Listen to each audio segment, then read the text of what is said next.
dikuatkan, jangan silent, tapi berdoa dengan suara yang dikuatkan. Kita akan baca Al-Fatihah terlebih dahulu. Bapak yang Bapak pimpin berdoa, mulai.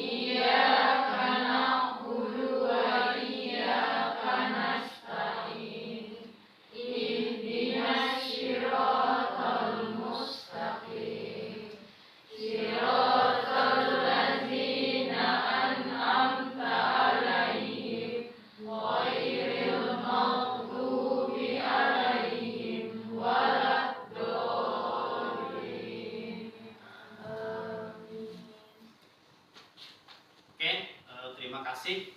Mudah-mudahan doa yang kita panjatkan untuk memulai pada hari ini akan menambah, memudahkan kita untuk mencerna ilmu yang Bapak sampaikan nanti. Amin.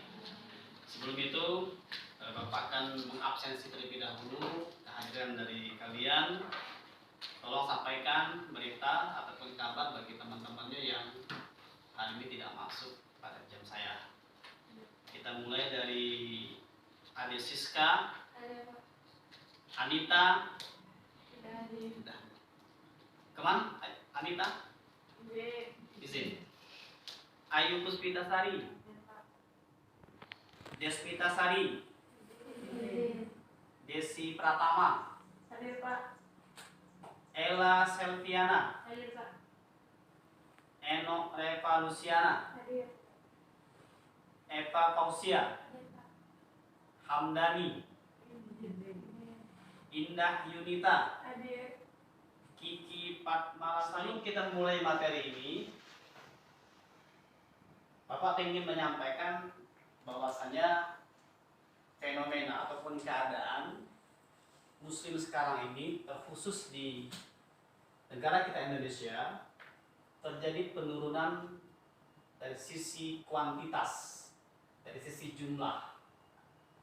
Di bawah tahun 90, Muslim di Indonesia ini masih diperkirakan masih mencapai di atas 90%.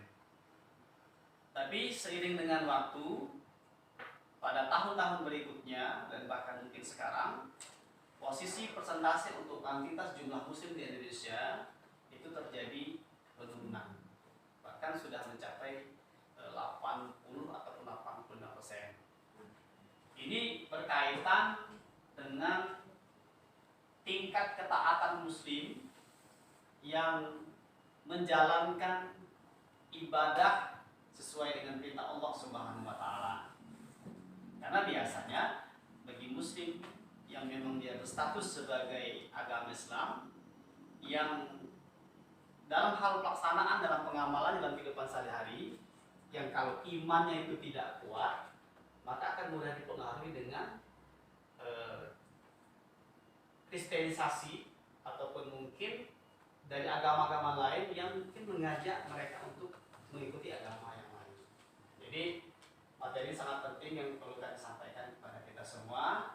Mudah-mudahan dengan apa yang kita sampaikan pada hari ini akan membuka wawasan bagi kita bahwasanya kita perlu dan sangat penting menjadi Muslim yang taat, yang menjalankan perintah Allah Subhanahu wa taala. Ada yang lain? Enak tidak? Senang. Alhamdulillah. A'udzu billahi minasyaitonir rajim. Bismillahirrahmanirrahim. Ya ayyuhallazina amanu atii'ullaha wa atii'ur rasula wa ulil amri minkum. Fa in tanaza'tum fi shay'in faruddu ila Allahi war rasuli in kuntum tu'minuna billahi wal yawmil akhir. Dzalika khairun wa ahsanu kasih sama Eno yang sudah membaca Eno. Sekarang kita baca secara bersama-sama. Ya ayyuhallazina amanu. Ya ayyuhallazina amanu. Atiullaha wa atiur rasul. Atiullaha wa atiur rasul. Wa ulil amri minkum. Wa ulil amri minkum. Fa in tanaza'tum Wa in tanaza'tum fi syai'in farudduhu fi syai'in farudduhu ilallahi wa rasuli ilallahi wa rasuli in kuntum tu'minuna billahi in kuntum tu'minuna billahi wal yaumil akhir wal yaumil akhir zalika khairun zalika khairun wa ahsanu ta'wila. wa ahsan ta'wila. Sadaqallahul azim. Ini adalah shin, sod, dot, to, zo, fa, kof, kaf. Jadi kalau nun mati ataupun tanwin bila bertemu dengan ke-15 huruf ini, maka nun mati dan tanwin itu tidak jelas dibacanya. Jadi dalam keadaan sengau. Contoh, minkum, seharusnya minkum, bukan minkum. Tapi karena dia hukum tajwidnya ikhfa, maka nun mati itu dibaca sengau, seperti seolah di hidung. Minkum, bukan ming.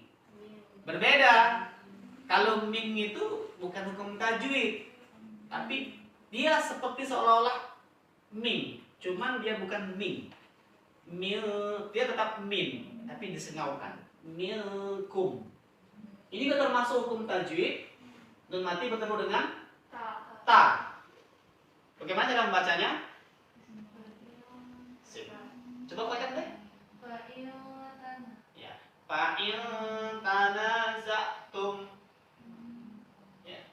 Ini kan hukum tajwid. Tanwin bertemu dengan fa.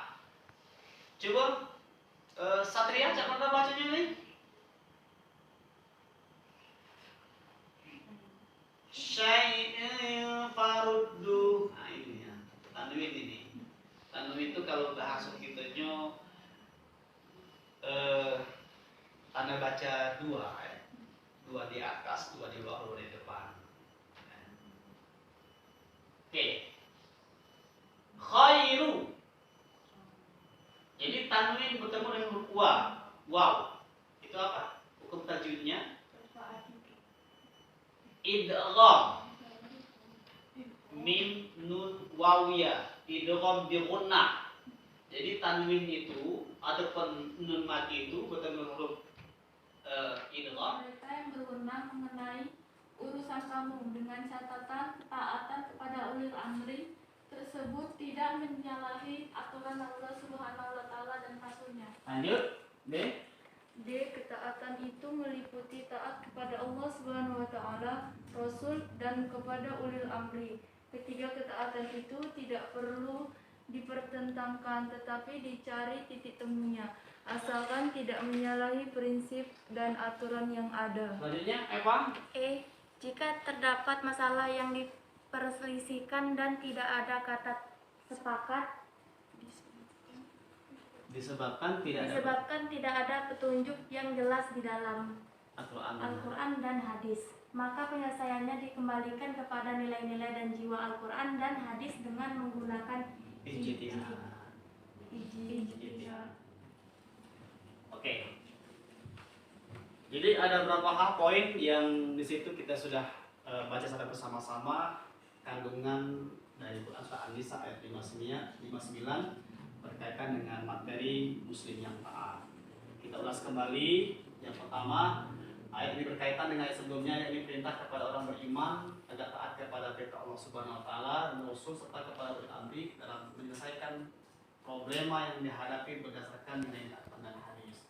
Sangat jelas dengan hadirnya firman Allah Subhanahu wa taala ini menjadi sebuah dalil ataupun anjuran bagi kita. Artinya ketika kita mendapati itu sebuah perintah Allah dan Rasul, lagi yang perintah yang wajib, maka tidak ada tawar-menawar bagi kita untuk melaksanakan perintah tersebut. Terkhusus perintah sholat. Sholat harus dikerjakan dimanapun berada, dengan keadaan apapun, dan tidak ada tawar-menawar bagi kita untuk meninggalkan sholat. Ingat, sholat adalah sebuah perintah Allah Subhanahu wa Ta'ala yang menduduki posisi paling utama ibadah setelah kita membaca syahadat. Jadi kalau kita tingkatkan, posisi sholat ini paling atas. Ingat, kalian yang sudah dewasa, yang sudah akil baligh, jangan pernah mengabaikan perintah sholat. Dalam keadaan sakit pun kita masih wajib dalam sholat membaca lafaz hamdalah. Amin. Wassalamualaikum warahmatullahi wabarakatuh. Waalaikumsalam warahmatullahi wabarakatuh.